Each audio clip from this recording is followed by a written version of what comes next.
యేసు నామంలో మీకు శుభములు సమృద్ధిగా కలుగునుగాక. మధురం నీ వాక్యం అనే కార్యక్రమానికి స్వాగతం. ఈరోజు మనం శాపం నుండి దీవెనలోనికి అనే అంశం 2వ భాగం ధ్యానించుకుందామండి.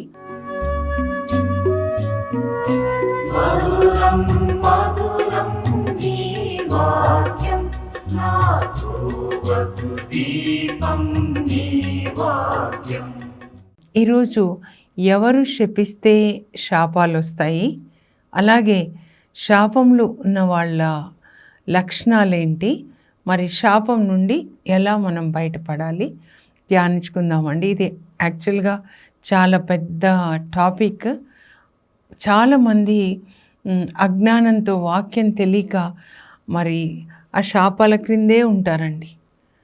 కొన్నిసార్లు కొంతమంది అనారోగ్యం నేను చూశాను, మా వంశంలో ఉందండి ఈ క్యాన్సరు, లేకపోతే కిడ్నీ ప్రాబ్లం మా వంశంలో ఉంది అంటుంటారనమాట. తర్వాత కొంతమంది నాతో చెప్పారండి, ఇది మా హస్బెండ్ 45 సంవత్సరాలప్పుడు పొలంలో పాము గారు చనిపోయాడు, మా మామగారు కూడా సరిగ్గా అదే వయసులో అలాగే చనిపోయాడు.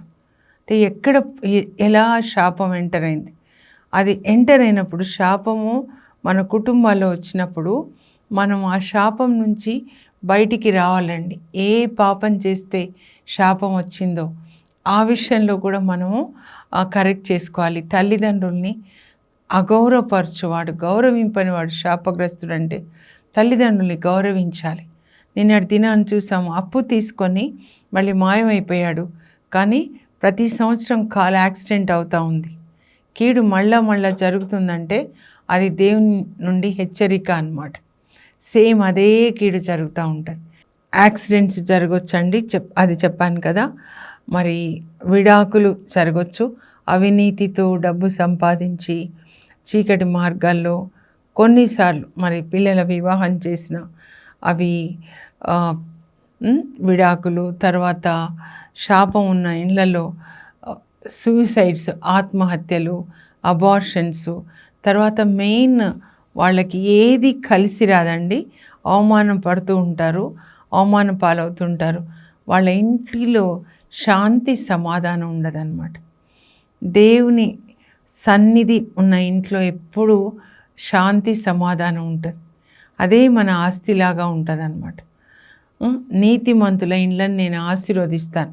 సామెతలు 3:33లో ఇలాగున రాయబడి ఉంది, నీతిమంతుల ఇండ్లను నేను ఆశీర్వదింతును, దుష్టుల ఇండ్లను నేను శపిస్తాను. నీతిమంతులు అంటే ఎవరంటే దేవుని ఆజ్ఞలు పాటించువారు. దేవుని ఆజ్ఞలు పాటించేవాడు. జెఫానియా 3:2లో చాలా క్లియర్గా ఉంటుంది అన్నమాట.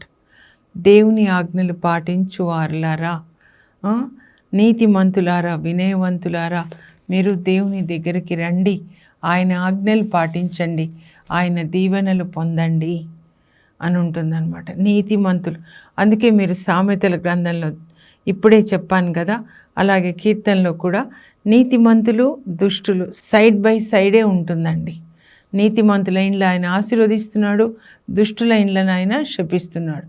అంటే ఇలా చీకటి పనులు చేయడం, శరీరం వాంఛల ప్రకారం అన్నమాట, త్రాగడము, లేకపోతే వ్యభిచరించడము, అబద్ధాలు చెప్పడము. ఇంకా కొన్నిసార్లు శాపాలు ఎట్లా వస్తాయంటే వ్యర్థమైన మాటలు మాట్లాడడం వల్ల అండి. యాకోబు పత్రిక 3వ అధ్యాయంలో ఆయన రాస్తాడనమాట, 2 రకములైనటువంటి విజ్డమ్, ఒకటి డివైన్ విజ్డమ్, ఒకటి డిమానిక్ విజ్డమ్. దైవిక జ్ఞానము, వివేకము, డిమానిక్ పైచాచిక వివేకం అన్నమాట. సో కొంతమంది కూర్చొని ఇతరుల గురించి, దైవజనుల గురించి, లేకపోతే ఒకరి గురించి ఒకరు విమర్శించుకోవడం. అలా మనం విమర్శిస్తూ ఉంటే ఎవరిని విమర్శిస్తామో వాళ్ళ మీద ఒక డార్క్ ఫోర్స్ రిలీజ్ అవుతుందండి. అందుకే మనం ఈ మాటలు చెప్పుకోవాలన్నమాట. నా మీద ప్రయోగించటకు చేసిన ఆయుధము వర్ధిల్లదు. యెషయా 54:17. రకరకాలుగా మాట్లాడుతూ ఉంటారు మనుషులు కదండి, అందరి నాలుక ఒకేలా ఉండదు కదా. కాబట్టి సాయంకాలం అయినప్పటికీ ఈ మాట తప్పకుండా మనం చెప్పుకోవాలి. నాకు వ్యతిరేకంగా రూపింపబడిన ఈ ఆయుధము వర్ధిల్లదు. నాకు వ్యతిరేకంగా లేచిన ప్రతి నాలుక నేను ఖండిస్తున్నాను. దైవ సేవకురాలిగా నాకు సిద్ధించు భాగ్యం ఇది. నా నీతి పరలోక తండ్రి నుంచి వస్తుంది.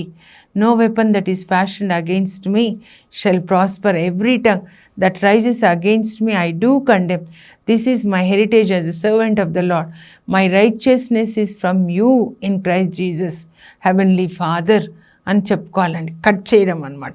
అందుకే యోబు గ్రంథం 5:21 కూడా నాలుక వలన కలిగే నొప్పి నీకు తగలకుండా నేను కాపాడుతాను. యోబుని అట్లానే కాపాడుతాడు ఆయన పిల్లల్ని అనమాట. వ్యర్థమైన మాటలు మాట్లాడడం వల్ల ఈ చాలామంది ఆ అంధకార శక్తులండి వాళ్ళ మీదకి వస్తాయి. కనుక ఈ మాటలు మనం నోటితో పలకాలన్నమాట. ఏ రోజుకి ఆ రోజు అన్నీ కట్ అయిపోతాయి అన్నమాట. అందుకే 27వ కీర్తనలో కూడా ప్రభు నా రక్షణ, నా కోట, the Lord is my salvation అని ఉంటుంది అనమాట. నా రక్షణ అని ఉంటుంది. నాకు దీపము, నాకు రక్షణ, my light and my salvation అనమాట. అయితే నేను ఎవరికి భయపడను. మరి సైనికులు నా మీద దండెత్తి వచ్చినా కూడా వారు తామే కుప్ప కూలిపోదురు. అంటే వ్యర్థమైన మాటలు వాళ్ళు విడుదల చేస్తూ ఉంటే బాణాలాగా వచ్చినప్పుడు మనం ఈ మాట పలకాలన్నమాట. సైన్యము నా మీదికి దండెత్తి వచ్చినా నేను భయపడను, వారు తామే కుప్ప కూలిపోదురు. If the enemies attack me they will stumble and fall in Jesus mighty name అని మనం చెప్పుకోవాలన్నమాట. డెరిక్ ప్రిన్స్ గారు చెప్తారు, రోజు నేను నా భార్య రాత్రి అయినప్పుడు మినిస్ట్రీ తర్వాత ఈ మాటలు చెప్పుకుంటాం. 118వ కీర్తన 17 కూడా అనమాట. నేను చనిపోను, నేను బ్రతికుండి దేవుడు చేసిన అద్భుత కార్యాలని ప్రకటిస్తాను. అలా మన నోటితో దేవుని మాటలు పలకాలండి. అయితే యేసు ప్రభు అనే మాటకి, యేసు అనే మాటకి అర్థం ఏంటంటే ఆయన తన ప్రజలను వారి పాపం నుంచి విడిపిస్తాడు. యేసు అని మనం పిలిచిన ప్రతిసారి మత్తయి సువార్త 1:21 రాయబడి ఉంటుంది అనమాట. అందుకే మనం 14 స్థలాలు అప్పుడు కూడా చెప్తాం కదండి, యేసుక్రీస్తువా మేము ఆరాధించి మీకు స్తోత్రం చేయుచున్నాము, ఏలయన నీ సిలువ మరణం చేత మమ్మల్ని రక్షించావు. దేని నుంచి రక్షిస్తాడండి యేసు ప్రభు? మీరు ఒకసారి స్క్రీన్ మీద ఆ పిక్చర్ చూడండి. సిలువలో యేసు ప్రభు వేలాడుతున్నారు. అప్పుడు ఆయన శరీరంలోకి ఇలా బాణాల్లాగా వస్తున్నాయి కదా. ఏమేమి వస్తున్నాయంటే ఆయన తన శరీరం మీద మన పాపాన్ని వేసుకున్నాడు, మన రోగాన్ని వేసుకున్నాడు, మన శాపాన్ని వేసుకున్నాడు, మన పేదరికాన్ని, మరణాన్ని వేసుకున్నాడు. తన శరీరం మీదకి తీసుకొని మనకేమిచ్చాడు? ఇటువైపు యారో మార్క్స్ మీరు చూడండి. మన పాపం తీసుకొని ఆయన తన నీతిని మనకిచ్చాడనమాట. యెషయా 53:10 ఉంటుంది, ఆయన మరణము పాప పరిహార బలి ఆయనో. ఎక్కువ నేను ఇదే ధ్యానిస్తాను. నా కళ్ళ ముందు యేసు ప్రభు శిలువ మరణం అనమాట.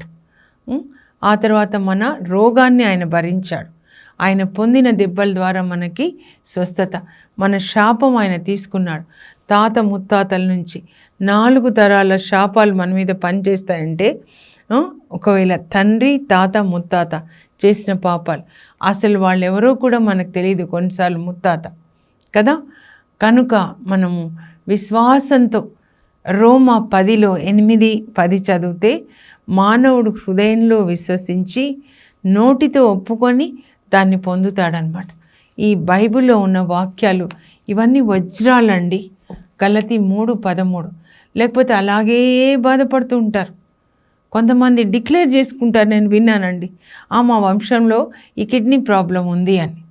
ఇలాగే ఉంటుంది మాకని.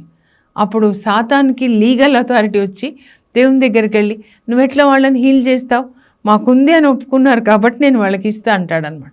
కనుకనే తెలిసి తెలియక అజ్ఞానంతో, that's why Hosea 4:6 my people are destroyed because of lack of knowledge. దైవ జ్ఞానం లేక నా బిడ్డలు నశించిపోతున్నారు. నోటికి ఏదో వస్తుంది పలకొద్దండి, ఆశీర్వాదాలు పలకండి. లూకా 1:76 మరి జకరియా తన కొడుక్కి సున్నతి చేసినప్పుడు 8 రోజుల బాబు జాన్ ది బ్యాప్టిస్ట్ అనమాట. కుమారా, నీవు సర్వోన్నతిని ప్రవక్త అని పిలువబడతావు. మనం దీవించాలండి.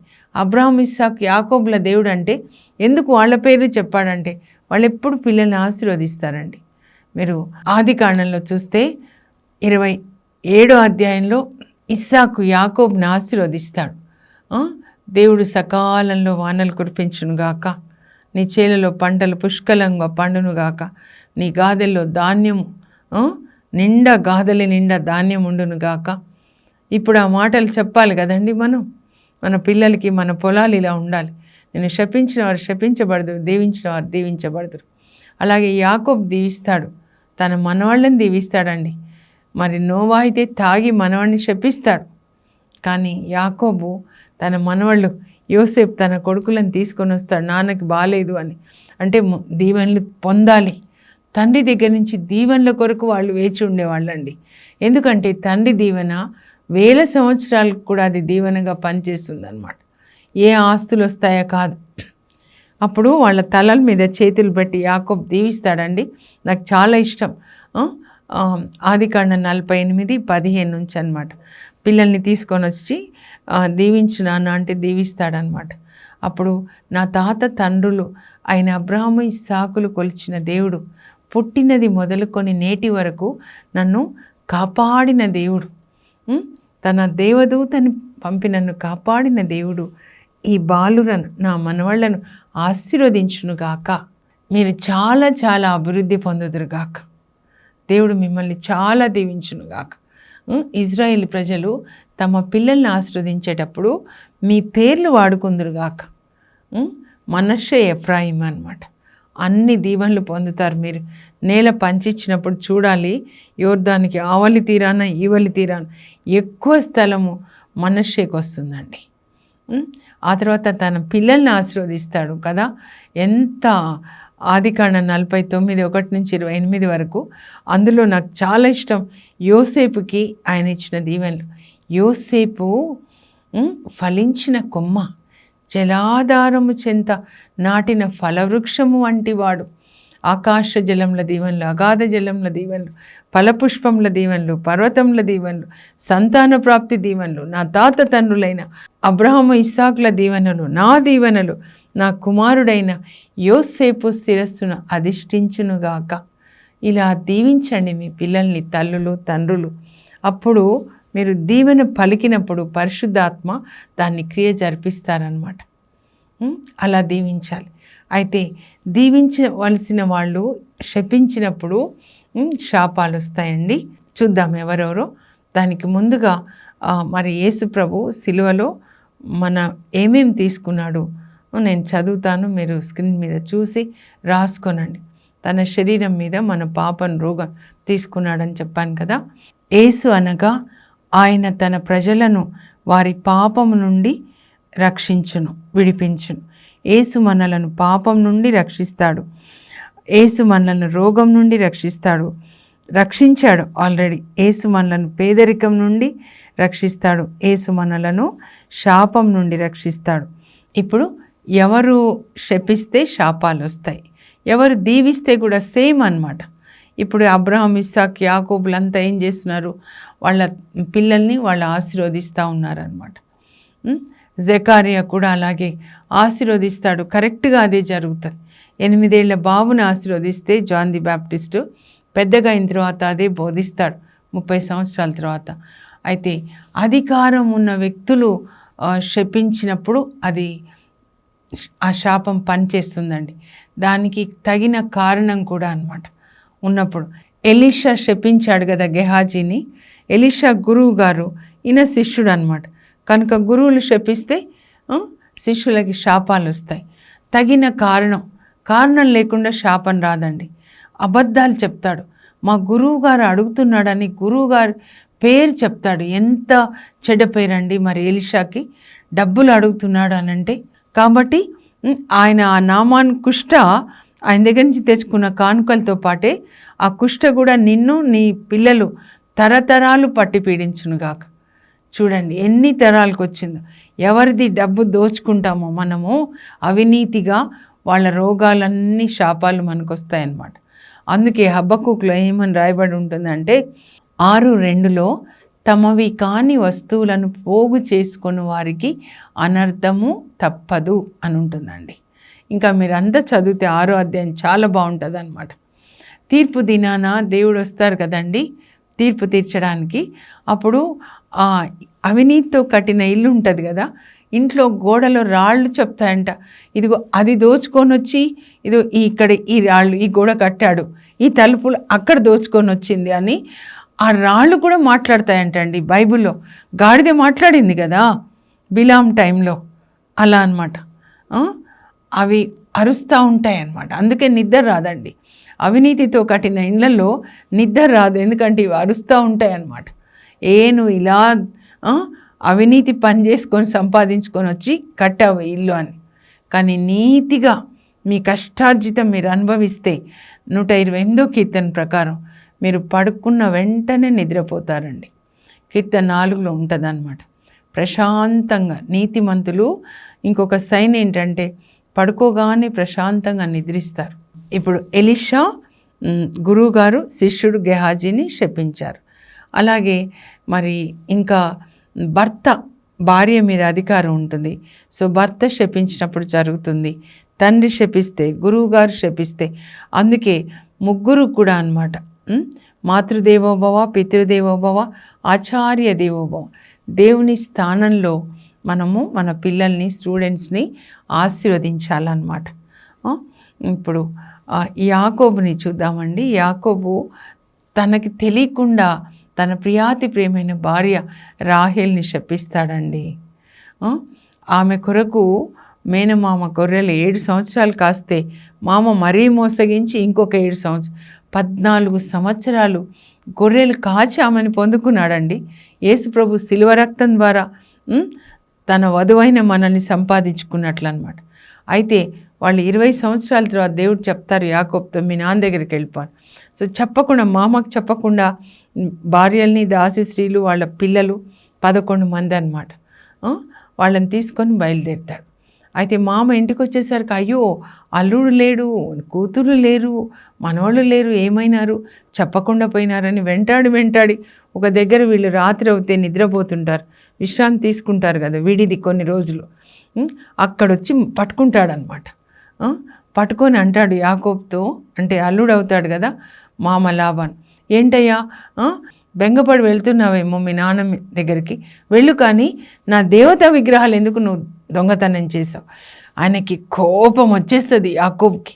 అల్లుడని చూడకుండా నీ కూతురు కొరకు 14 సంవత్సరాలు తర్వాత గొర్రెలు కాయించుకునేటప్పుడు ఎన్నిసార్లు నువ్వు నా జీతం మార్చావు, వాన మంచులో తడిసి నేను నా పిల్లల కొరకు కష్టం చేస్తే ఎన్నిసార్లు మార్చావు అని చెప్పి, నీ దేవతా విగ్రహాలు ఎవరి దగ్గర ఉంటే వాళ్ళకి చావు మూడినట్లే అని చెప్తాడనమాట, ప్రకటిస్తాడు. ఎవరు ఆ విగ్రహాలు దొంగిలించారు వాళ్ళ నాన్న అంటే ఈ అమ్మాయి రాహేల్ దొంగిలిస్తుందన్నమాట. ఆ తర్వాత వాళ్ళ నాన్న అంతా చెక్ చేస్తాడు. ఈ అమ్మాయి ఆ గుడారంలో రాహేలు వాళ్ళ నాన్న దేవతా విగ్రహాలు, నాన్న ఒక్కొక్కరిది కళ్ళలో ఒత్తులు వేసుకొని మరీ చెక్ చేస్తాడంట ఎవరి గుడారంలో ఉందని. లియాద్ అయిపోతుంది, ఈమె దగ్గరికి వచ్చేస్తాడు రాహేల్ దగ్గర, నాన్న వస్తున్నాడని ఆ గుడారంలో ఇసుక క్రింద పెట్టేసి దాని మీద గాడిద జీన్ వేసి కూర్చొని, నాన్న నేను కడగా ఉన్నా నాన్న, లేవలేదని ఏమనుకోద్దని. అప్పుడు రాకూడదు కదండి, వెళ్ళిపోతారు. వెళ్తూ ఉంటే దారిలో ఆమెకి బెత్లెహేం దగ్గర వచ్చినప్పుడు నొప్పులు వస్తాయండి. గర్భం ధరిస్తుంది అనమాట. రెండోసారి నొప్పులు వస్తాయి. బెంజమిన్ని కంటుంది, బాబు పుట్టాడని మంత్రసాని చెప్తే బెనోని అని పేరు పెడుతుంది, అంటే నా దుఃఖానికి కారకుడు. అయ్యో యాకోబు అంటాడు, ఏంటి అట్లాంటి పేరు కాదు, నా అదృష్టానికి కారకుడు బెంజమిన్ అని పేరు పెడతాడు. కానీ ఆమె అప్పుడు చనిపోతుందండి. అప్పుడు చెప్తుంది ఏంటి, అక్కని కూడా అప్పుడు అక్కకు అప్పచెప్పి ఉంటుంది అనమాట. అక్క పిల్లలు జాగ్రత్త, అక్క బెంజమిన్ అప్పుడే పుట్టిన పసికందు, తర్వాత యోసెఫ్ చిన్నవాడు, జాగ్రత్త అక్క, ఎందుకంటే సరిగా అక్కని భర్త దగ్గరికి రానివ్వలేదు కదా, నన్ను మన్నించాను అడిగి ఉంటుంది. ఏమండి ఇంకా నా ప్రాణం పోతుందని యాకోబుతో మాట్లాడు. ఎందుకు అని అంటే అప్పుడు చెప్పుంటుంది, మీరు అన్నారు కదా విగ్రహాలు దొంగిలించిన వాళ్ళకి చావు మూడుతుందని, నేనే ఆ విగ్రహాల్ని దొంగిలించింది. చనిపోతుందండి. అక్కడే పాతి పెడతాడు దారిలో అనమాట. ఎఫ్రాతా అంటే బెత్లెహేం, అక్కడ పాతిపెట్టి అక్కడ ఆ స్థలం చూసామండి. ఆమె సమాధి, రాహేల్ సమాధి. రాహేల్ సమాధి అని ఒక స్తంభాన్ని ఆయన అక్కడ పాతాడనమాట. అందుకే హెరోదు చూడండి, ఎప్పుడు రాహేల్ సమాధి క్రీస్తుపురం 2000 అప్పుడు బెత్లెహేంలో పసిపిల్లల్ని చంపినప్పుడు రాహేలు తన పిల్లల కొరకు ఏడుస్తూ ఉంది. ఆమె సమాధి అక్కడ ఉంటుందన్నమాట. 14 సంవత్సరాలు ఈ అమ్మాయి కొరకు మామ గొర్రెలు కాచి సంపాదించుకున్న అమ్మాయిని అత్తగారింటికి తీసుకెళ్ళి నాన్నకు చూపించాలి, అమ్మకు చూపించాలి అనుకుంటాడు. అమ్మ ఉండదు అనుకోండి అప్పట్లోపల రిబెక్కా. కానీ దారిలోనే చనిపోతుందండి, అబద్ధాలాడి దొంగతనం చేసి అన్నమాట. ఎందుకంటే భర్త శపించాడు. శపించినప్పుడు అక్కడ కారణం ఉంటుంది అన్నమాట. అట్లా నోవా మనం తెలుసుకున్నాం, మనవాడిని శపిస్తాడు తాగి కదా. ఇంకా ఇప్పుడు ఈ శాపాల క్రింద ఉన్న వాళ్ళకి సిమ్టమ్స్ అన్నమాట ఏంటి అనేది ఒకసారి నేను చదువుతా అండి, మీరు తప్పకుండా రాసుకొని ఒకవేళ మీ ఇంట్లో ఇవి జరుగుతున్నట్లయితే మీరు గలతీ 3:13 ప్రకారము ప్రార్థన చేసుకోవాలి. ఏ శాపం వల్ల ఆ కీడు వచ్చిందో ఆ శాపం నుంచి బయటికి రావడానికి తగిన పని కూడా చేయాలండి. వ్యభిచారం వల్ల వస్తే దావీదుకి అలాగే జరుగుతుంది కదా. లేకపోతే దొంగతనాలు చేయడం వల్ల గెహాజీకి అట్లా జరుగుతుంది. కనుక ఏ పాపం వల్ల వచ్చిందో ఆ పాపంని విడిచిపెట్టాలండి. అప్పుడు తల్లిదండ్రులు గౌరవించకపోతే అబ్షలోం చస్తాడు చూడండి, ఎంత అవమానపరుస్తాడు దావీదుని, కన్న తండ్రిని కదా. కనుక ఎప్పుడూ అలా చేయకూడదండి. శాపం క్రిందనున్న వారికి కలుగు అనర్థములు: మానసికముగా భావోద్రేకంతో కృంగిపోవడం, మెంటల్ అండ్ ఇమోషనల్ బ్రేక్డౌన్. సడన్గా పిచ్చి వాళ్ళలాగా అవుతారు, అరుస్తారు, జుట్టు పీక్కుంటారు, ఇంట్లో వస్తువులన్నీ పగలగొడుతుంటారు. మీరు కొంతమంది యవ్వనస్తులు మీ పిల్లల్ని చూసారా? ఇలా ఫ్రీక్వెంట్గా జరుగుతుంది అన్నమాట. దీర్ఘకాల అనారోగ్యములతో బాధపడ్డం, రిపీటెడ్ క్రానిక్ ఇల్నెస్. డాక్టర్స్ దగ్గర వెళ్తే ఏమీ లేదని చెప్తారనమాట. ఎప్పటికీ అలాగే ఉంటుంది. కొంతమంది ప్రకటించుకుంటారు, మా వంశంలోనే ఇది ఉందండి అని. మన వంశం, ఫ్యామిలీ వంశ వృక్షం నుంచి కత్తిరించబడి పరిశుద్ధాత్మదేవుడు యేసుప్రభు వంశంలోనికి మనల్ని చేర్చినప్పుడు శాపాలు ఉండవండి, ఇంకా దీవెనలే ఉంటాయన్నమాట. తరచూ గర్భస్రావములు మరియు స్త్రీలకు సంబంధించిన సమస్యలు, అబార్షన్స్, గైనిక్ ప్రాబ్లమ్స్ ఉంటాయండి. శాపం క్రింద ఉన్న వాళ్ళకి వివాహము భగ్నం అవ్వడము మరియు కుటుంబ జీవితంపై విరక్తి, బ్రేక్ డౌన్ ఆఫ్ మ్యారేజ్. తర్వాత నేను పెళ్లి చేసుకోను, నాకు పెళ్ళే వద్దంటారు అనమాట. మ్యారేజ్ బ్రేక్ అయిపోతుంది. ఆదాయం సమృద్ధిగా ఉన్నప్పటికీ ఎప్పుడూ ఆర్థిక ఇబ్బందులను ఎదుర్కొంటారు. Continual financial insufficiency. ఎక్కువ డబ్బులు వస్తాయి, మరి ఎక్కడికి వెళ్తాయో, రంధ్రాల సంచులు వేసినట్లు కోర్టు కేసెస్కి వెళ్తాయో, లేకపోతే హాస్పిటల్స్కి వెళ్తాయో. ఎంత ఉన్నా కూడా వాళ్ళకి ఇంట్లో ఎప్పుడూ ఫైనాన్షియల్ ప్రాబ్లమ్స్ ఉంటాయండి. యాక్సిడెంట్ అవుతుందేమో అన్న మనస్తత్వాన్ని కలిగి ఉంటారు. Being accident prone. కొంచెం లేట్గా వస్తే భర్త లేకపోతే పిల్లలు యాక్సిడెంట్ అయిందేమో ఆ యొక్క అనుమానము, భయం అన్నమాట. సాతాను పంపే మొదటి పిచాచి భయం అండి. కానీ దేవునిలో ఉన్న వాళ్ళకి ఎప్పుడు భయం ఉండదు. ఆత్మహత్యలు, అకాల మరణముల చరిత్ర, a history of suicides and unnatural deaths. ఆత్మహత్యలు జరుగుతాయి వాళ్ళ ఇంట్లో, అకాల మరణం, సడన్ డెత్స్ అన్నమాట. యాక్సిడెంట్స్ కావచ్చు, లేకపోతే ఇంకేదైనా కావచ్చు. సడన్గా హార్ట్ అటాక్ వచ్చింది, బాగున్నాడని అలా. అయితే మనం వీటన్నిటి నుంచి విడుదల కొరకు ప్రార్థన కూడా చేసుకోవాలి కదండి. ఆ ప్రార్థన మీరు స్క్రీన్ మీద చూస్తూ ఉండండి, నాతో ఏకీభవించండి. దేవుని కుమారుడవైన యేసు, మీరు శిలువపై మా కొరకు శాపమై మరణించినందువల్ల వంశపారంపర్యంగా మాపై, మా కుటుంబంపైనున్న ప్రతి శాపం నుండి మాకు విడుదలను కలుగజేయండి. ప్రతి అంధకార శక్తి యేసు రక్తంలో కాల్చివేయబడునుగాక. మాకు అనారోగ్యంను, అపవాదలను, అశాంతిని, అపజయంను కలుగజేస్తున్న శాపంల నుండి గలతీ 3:13 ప్రకారం మాకు విముక్తి కలుగునుగాక.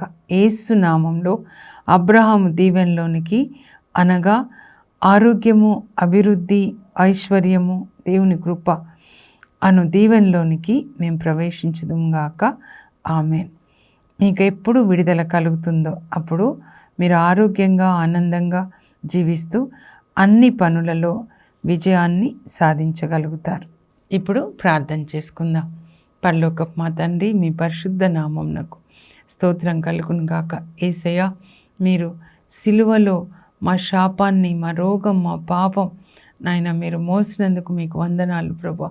మేము తెలిసి తెలియక చేసిన పాపాన్ని మన్నించి, ఏ పాపం వల్ల మాకు శాపాలు వచ్చాయో వాటి నుంచి గలతీ 3:13 ప్రకారం మాకు విముక్తిని కలుగచేయండి ప్రభువా. శాపం నుంచి విడుదల కలుగచేయండి. ప్రతి బిడ్డ, ఈ వాక్యం వింటున్న ప్రతి బిడ్డ, ప్రార్థనలో పాల్గొంటున్న ప్రతి కుటుంబానికి ప్రభా అబ్రహాము దీవెనలో వచ్చునుగాక. జక్కయ్య ఇంటికి వచ్చి నేడు ఇంటికి రక్షణ వచ్చింది అని చెప్పారు. ఆ రక్షణని దయచేయండి, ఆరోగ్యాన్ని దయచేయండి ప్రభా, ఆనందాన్ని దయచేయండి, ఆర్థిక సమృద్ధిని దయచేయండి, పరిశుద్ధాత్మని దయచేయండి. మీ సన్నిధి ప్రతి ఇంట్లో ఉండునుగాక. ప్రతి ఇంట్లో సంతోషం, ఆనందం, శాంతి, నాయన ఆర్థిక సమృద్ధి ఉండునుగాక. యేసు నామంలో అడుగుచున్నాం తండ్రి, ఆమేన్.